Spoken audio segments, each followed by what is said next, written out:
assunto de hoje: Jesus Cristo. A Bíblia afirma que Jesus Cristo é o Filho de Deus. Isso porque ele foi gerado por Deus, no ventre de uma mulher. O anjo afirmou isso a Maria. Descerá sobre ti o Espírito Santo, e a virtude do Altíssimo te cobrirá com a sua sombra. Por esse motivo, o santo que de ti há de nascer será chamado Filho de Deus.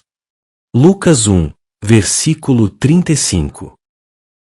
Segundo a Bíblia, no entanto, a existência de Jesus antecede o momento em que ele começou a ser gerado no ventre da Virgem de Nazaré. Ele afirmou: E agora, glorifica-me tu, ó Pai, junto de ti mesmo, com aquela glória que eu tinha contigo, antes que o mundo existisse. João 17, versículo 5. Ainda no Evangelho de João, encontramos essa mesma verdade. No princípio, era o Verbo, e o Verbo estava com Deus, e o Verbo era Deus. João 1, versículo 1.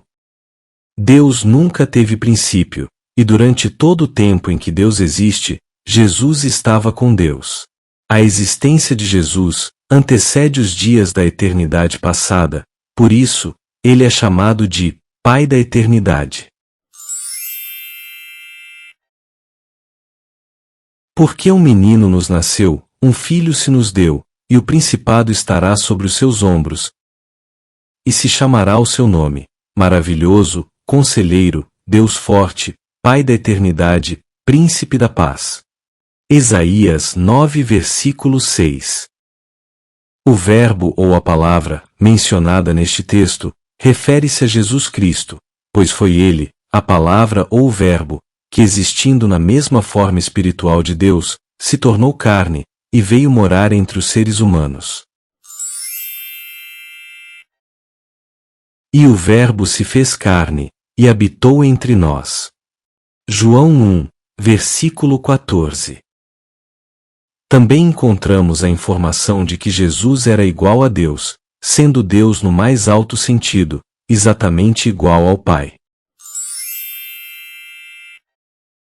O Verbo estava com Deus, e o Verbo era Deus. João 1, versículo 1.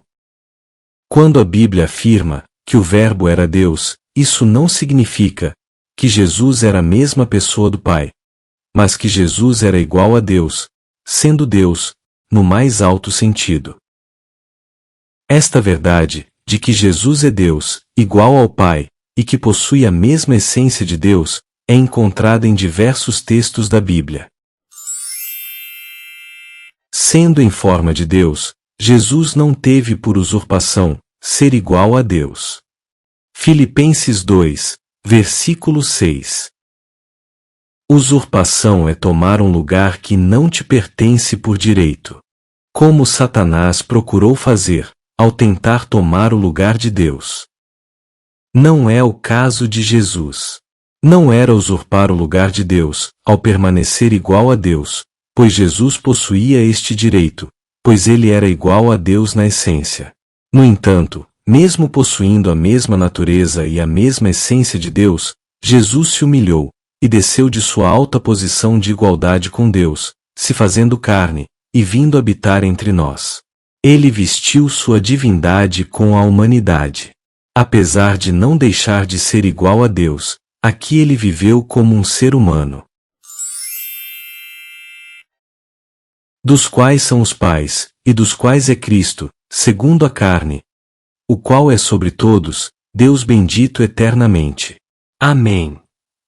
Romanos 9, versículo 5.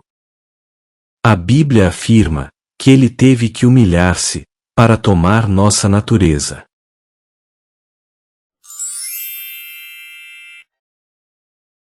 Mas aniquilou-se a si mesmo, tomando a forma de servo, fazendo-se semelhante aos homens. Filipenses 2, versículo 7.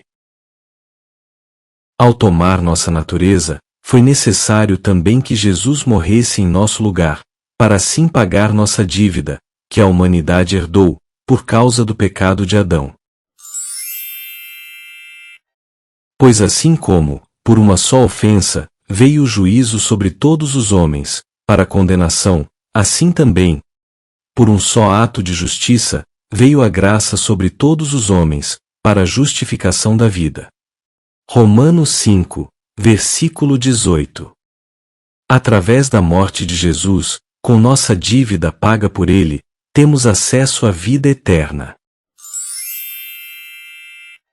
Porque o salário do pecado é a morte. Mas o dom gratuito de Deus é a vida eterna, por Cristo Jesus, nosso Senhor. Romanos 6, versículo 23. Somente através de Jesus e seu sacrifício, podemos chegar a Deus o Pai. Jesus afirmou: Eu sou o caminho, a verdade e a vida. Ninguém vem ao Pai, a não ser por meu intermédio. João 14, versículo 6. Somente exercendo fé em Jesus e em seu sacrifício, podemos ser salvos. Creia no Senhor Jesus Cristo, e serás salvo, tu e a tua casa. Atos 16, versículo 31. Porque Deus amou o mundo de tal maneira, que deu o seu Filho unigênito, para que todo aquele que nele crê, não pereça, mas tenha a vida eterna. João 3, versículo 16.